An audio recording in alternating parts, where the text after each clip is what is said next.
நீங்க தினமும் வண்டி எடுக்கிறீங்க. ஆனா ஸ்டியரிங் பிடிச்ச உடனே மனசுக்குள்ள ஒரு வாய்ஸ் பேசும். முன்னாடி போறவன் திடீர்னு பிரேக் போட்டா, பின்னாடி வரவன் ஃபோன் பார்த்துட்டு வந்தா, சைடுல அந்த பைக்காரன் உரசிட்டா. இந்த பயம் வண்டியை விட வேகமா ஓடுது நண்பா. உண்மையா சொல்றேன், ஆக்சிடென்ட் இல்லாத டிரைவிங் ஒரு லக்கு கிடையாது. அது ஒரு கலை, ஒரு பழக்கம், ஒரு 360 டிகிரி சிஸ்டம். முதல்ல முன்னாடி போறவனை இடிக்காம எப்படி ஓட்டுறதுன்னு பாப்போம். இதுக்கு ஒரு கோல்டன் ரூல் இருக்கு, 3 செகண்ட் ரூல்.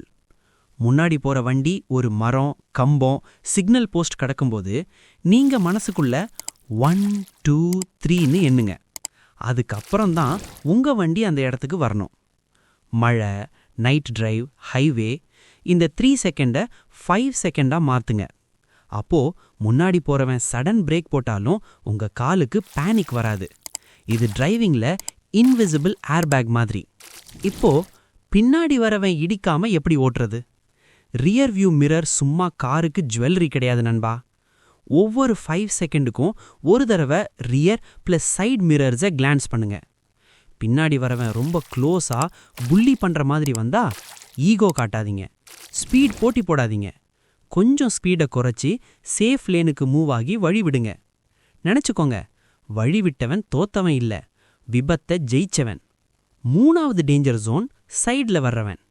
இங்க தான் 90% சென்னை டிராஃபிக் ஆக்சிடென்ட்ஸ் நடக்குது. லேன் சேஞ்ச் பண்ணும்போது சைட் மிரர் மட்டும் போதாது, ஒரு செகண்ட் தலை திருப்பி அந்த பக்கம் பாருங்க. அங்கதான் பிளைண்ட் ஸ்பாட்னு சொல்ற மரண குழி இருக்கு. பைக், ஆட்டோ, ஸ்கூட்டி மிரர்ல தெரியாது, ஆனா நிஜத்துல ஃபுல் க்ளோஸா இருக்கும். மேலும் டிராஃபிக்ல பக்கத்து வண்டியோட ஒட்டி ஓட்டாதீங்க. ஒரு கை தூரம் கேப் விட்டா உங்களுக்கும் சேஃப்டி, அவனுக்கும் சேஃப்டி. இன்னொரு முக்கியமான விஷயம், வண்டி சேஃபா ஓடணும்னா முதல்ல மூளை காமா இருக்கணும். லேட் ஆச்சுன்னு ஸ்பீட் போடுறது, ரோட் ரேஜ், அவன் என்ன முந்துறான்னு ஈகோ, இதெல்லாம் ஆக்சிடென்ட்டுக்கு டைரக்ட் இன்விடேஷன். டெஸ்டினேஷனுக்கு 5 நிமிஷம் லேட் போனாலும் பரவாயில்ல, லைஃபுக்கு லேட் ஆகக்கூடாது. நண்பா, டிரைவிங் ஒரு கேம் இல்லை, அது ஒரு பொறுப்பு. நம்மளுக்காக மட்டும் இல்லை, வீட்டில் காத்திருக்கிற அம்மா, அப்பா, ஒய்ஃப், கிட்ஸ் எல்லாருக்காகவும். உங்க கார் எவ்வளவு அட்வான்ஸ்டா இருந்தாலும் உங்க மூளை மாதிரி அட்வான்ஸ்ட் சேஃப்டி சிஸ்டம் கிடையாது. இந்த 360 டிகிரி சேஃப்டி ஃபார்முலாவை டெய்லி ஹேபிட்டா மாத்துங்க. இன்னைக்கு ஆக்சிடென்ட் இல்லாம சேஃபா ஹோம் வந்தீங்களா? அந்த நாளை கமெண்ட்ல சொல்லுங்க. உங்க எல்லா பயணங்களும் பாதுகாப்பா முடிவடைய மனப்பூர்வமான வாழ்த்துக்கள்.